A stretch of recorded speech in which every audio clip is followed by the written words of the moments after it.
Hi hello friends, நான் தான் உங்கள் செல்வசாந்த். நம்ம இந்த ப்ரோக்ராமிங் சேனலில் இன்றைக்கி என்ன பார்க்க போகிறோன்னா சி ப்ரோக்ராமிங் தான் பார்க்க போகிறோம். ஃபஸ்ட்டு நமக்கு இருக்கிறது வந்து இன்ட்ரொடக்ஷன் டு சி ப்ரோக்ராமிங் இருக்குது.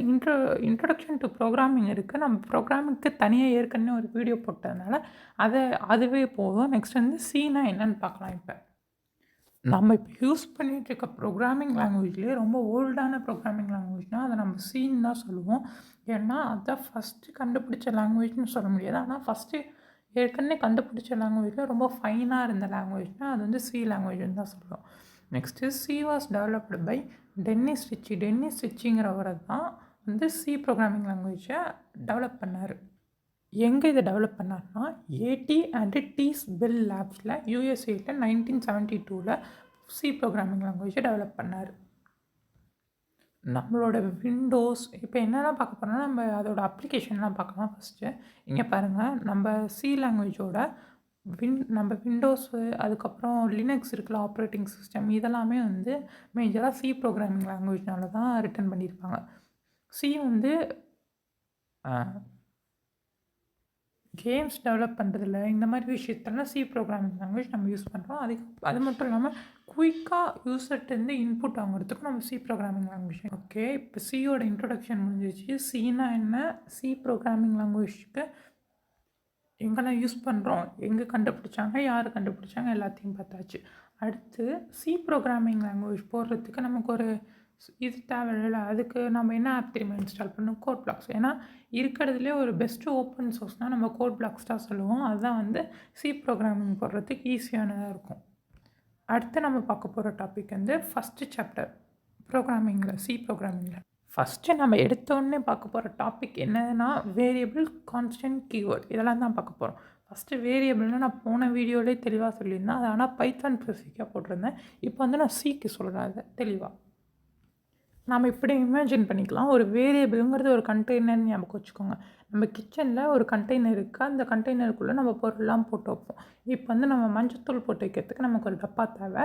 அந்த டப்பாவில் தான் நம்ம மஞ்சத்தூள்லாம் கொட்டி வைக்கிறோம். இந்த மஞ்சத்தூள் கொட்டி வைக்கிற டப்பா அப்படிங்கிறது வந்து நம்ம ஒரு வேரியபிள்னு சொல்லுவோம். இதுவே அந்த உள்ளே இருக்க மஞ்சத்தூள் எல்லாம் நம்ம வந்து கான்ஸ்டன்ட்ஸ்னு சொல்லுவோம். அவ்வளோதான்.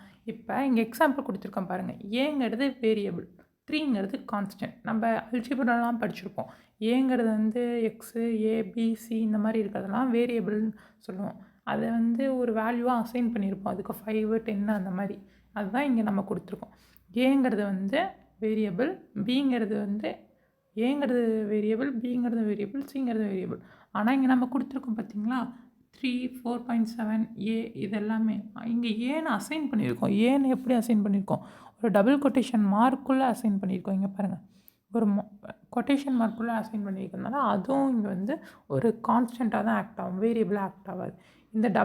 இந்த மாதிரி டபுள் ஸ்லாஷ் போட்டு கொடுத்துருந்தா அதை வந்து நம்ம கமெண்ட்ஸ்னு சொல்லுவோம். கமெண்ட்ஸ்னால் ஒன்றும் இல்லை, நம்ம அது என்னன்னு நமக்கு புரியறதுக்காக எழுதிக்கிறது. இங்கே பாருங்கள், ஏ இஸ் அசைன்டு 3. ஏ வந்து 3ங்கிற வேரியபிளுக்கு அசைன் பண்ணியிருக்கோம் அப்படின்னு சொல்கிறாங்க. 3ங்கிற கான்ஸ்டன்ட்டுக்கு அசைன் பண்ணியிருக்கோம் அப்படின்னு. ஏங்கிற வேரியபிளில் 3ங்கிற வேல்யூ அசைன் பண்ணியிருக்கோம். நெக்ஸ்ட்டு பிங்கிற வேரியபிளில் 4.7ங்கிற ஃப்ளோட் அசைன் பண்ணியிருக்கோம். சிங்கிற வேரியபிளில் ஏங்கிற வேல்யூ அசைன் பண்ணியிருக்கோம். நம்ம பார்க்க போகிறது என்னென்னா rules for naming variables in C. சியில் வேரியபிள்ஸ்க்கு நேம் வைக்கும் போது அதில் என்னென்ன ரூல்ஸ் இருக்குதுன்னு பார்க்குறோம். ஃபஸ்ட்டு இப்போ நான் வந்து ஃபஸ்ட்டு ரூல் என்னென்னா அண்டர்ஸ்கோரோட தான் அது ஸ்டார்ட் ஆகணும். இல்லை அப்படின்னா ஒரு ஆல்ஃபபெட் லெட்டர் ஏபிசி இந்த மாதிரி ஸ்டார்ட் ஆகிக்கலாம். இந்த இடத்துல பாருங்கள், ஒரு ஏங்கிற லெட்டரில் ஸ்டார்ட் ஆகுது. ஆர்எல்ஸ் மேபி நான் எப்படி கூட ஸ்டார்ட் பண்ணிக்கலாம்னா, இப்போ நான் பாருங்கள், அண்டர்ஸ்கோர் SEL = அப்படின்னு நான் போட்டு இதை ஒரு வேரியபிளாக வச்சுக்கலாம். ஆர் நான் இதை வேறு எப்படி செய்யலாம்னா SEL இப்படி மட்டும் ஒரு வேரியபிளாக வச்சுக்கலாம்.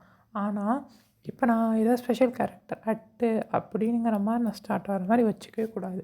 அது தப்பு. அப்படி வச்சா வேரியபிளோட நேம் கரெக்டாக இருக்காது. ஓகே, நெக்ஸ்ட்டு நம்ம பார்க்க போகிறது என்னென்னா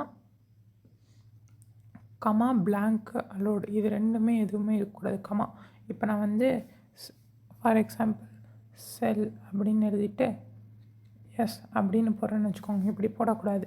அதே மாதிரியே இன்னொன்று என்னென்னா ஸ்பெஷல் கேரக்டர் எதுவும் இருக்கக்கூடாது. உள்ள வெளியே எங்கேயுமே இருக்கக்கூடாது. ஸ்டார்டிங்கில் எண்டிங்கில் நடுவில் எங்கேயுமே இருக்கக்கூடாது ஸ்பெஷல் கேரக்டர்.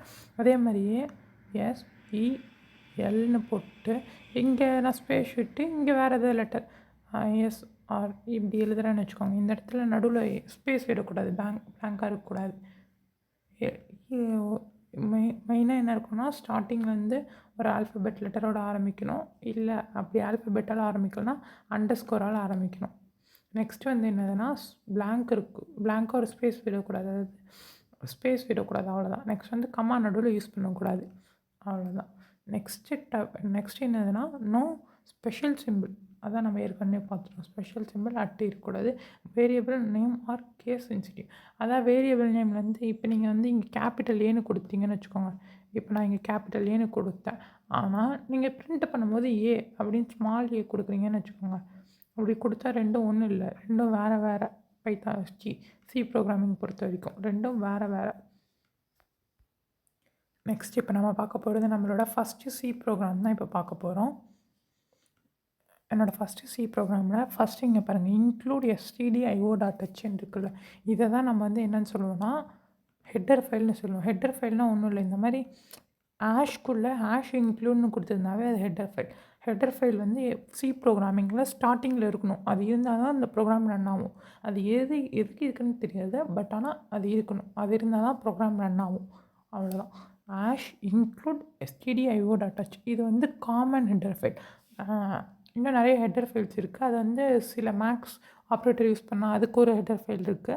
ஆனால் பேசிக்காக இது எல்லாத்துக்கும் யூஸ் பண்ணுவோம். இதை மட்டும் இப்போதைக்கு பார்ப்போம், அதை போக பார்க்கலாம்.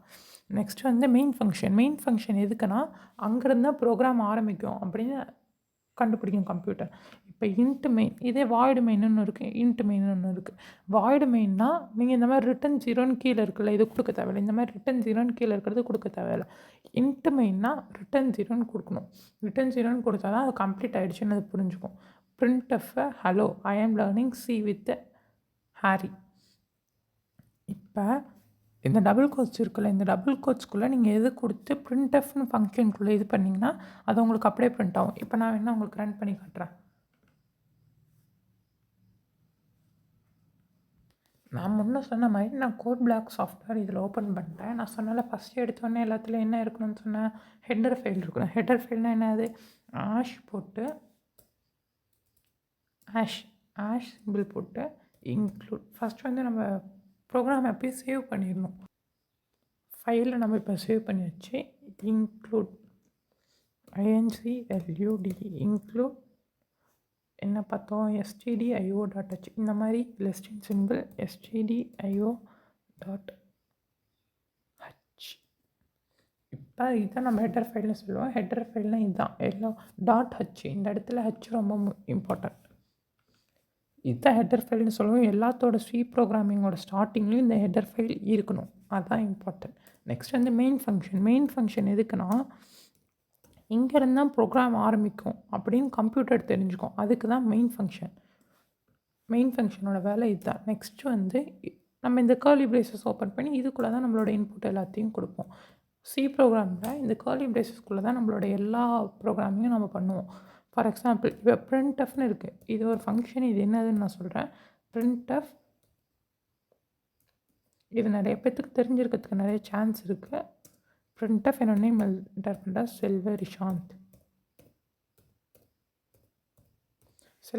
என்டர் பண்ணிட்டு இந்த இடத்துல நம்ம இந்த மாதிரி கடைசியாக இந்த கொட்டேஷன் மார்க் நம்ம கொடுக்கணும். கொடுத்தா தான் அது எண்ட் ஆகிடுச்சு, அந்த சென்டென்ஸ், அந்த லைன், அந்த கோட் அதோட எண்ட் ஆகிடுச்சு அப்படின்னு கம்ப்யூட்டர் புரிஞ்சுக்கும். பாருங்கள், ஃபஸ்ட்டு printfங்கிற ஃபங்க்ஷன் என்னதுன்னா, இந்த printfங்கிற ஃபங்க்ஷனுக்குள்ளே நீங்கள் எதை என்டர் பண்ணாலும் அது அப்படியே உங்களுக்கு அவுட்புட்டில் கிடைக்கும். இப்போ நான் printfன்னு போட்டு என்னோட நேம் எழுதிட்டேன். இந்த /n எதுக்குன்னு நீங்கள் கேட்குறீங்களா? இப்போ நான் இந்த இடத்துல அதை அடுத்த வீடியோவில் நான் சொல்கிறேன். இது அந்தளவுக்கு இம்பார்ட்டன்ட் இல்லை. இப்போ இந்த வீடியோவில் நான் இதை எடுத்துகிட்டு கூட சொல்கிறேன். செல்வரிஷாந்த் இந்த டபுள் கொட்டேஷனுக்குள்ளே இந்த ப்ராக்கெட் ஓப்பன் பண்ணி டபுள் கொட்டேஷனுக்குள்ளே நான் என்னோட நேம் எழுதிட்டு இந்த முக்கியமாக இந்த கொட்டேஷன் மார்க் நான் கடைசியாக வச்சுட்டு இப்போ நான் போய் பில்ட் அண்ட் ரன் கொடுக்குறேன்.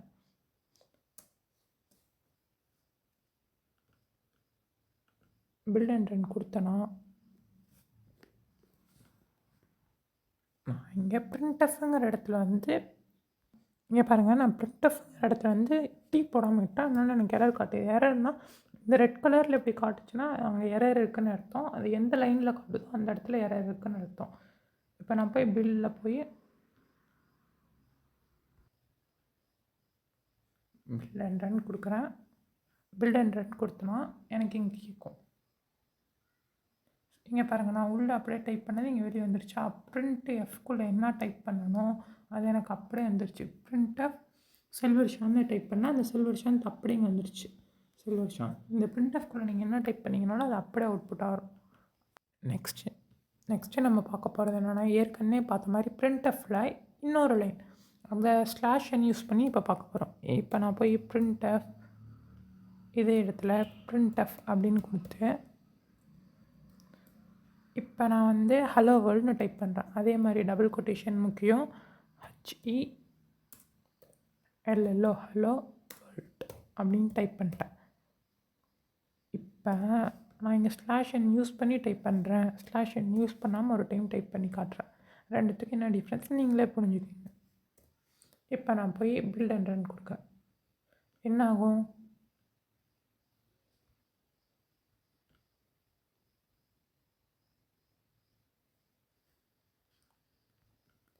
மறக்காமல் நம்ம இங்கே இந்த செமிகோலன் கொடுத்துடணும். இப்போ நான் போய் பில்ட் அண்ட் ரன் கொடுக்குறேன். இப்போ நான் பில்ட் அண்ட் ரன் கொடுத்தோன்னே பார்த்தீங்களா எனக்கு என்ன வருதுன்னு? நான் அப்படியே உள்ள டைப் பண்ணது வந்துடும். செல்லோஷாந்த் ஹலோ வேர்ல்டு அப்படின்னு வந்துருச்சு. இங்கே நம்ம இந்த ஸ்லாஷ் என் யூஸ் பண்ணாமல் நான் கொடுக்குறேன். இப்போ பாருங்கள், ஸ்லாஷ் என் யூஸ் பண்ணாமல் நான் கொடுத்தேன்னா ரெண்டும் ஒரே லைனில் டைப் ஆகும். அவ்வளோதான் டிஃப்ரென்ஸ். ரெண்டும் ஒரே லைனில் டைப் ஆகும். தேங்க்யூ ஃபார் வாட்சிங் மை வீடியோ ஃப்ரெண்ட்ஸ். மறக்காமல் லைக், ஷேர், சப்ஸ்கிரைப் பண்ணிடுங்க.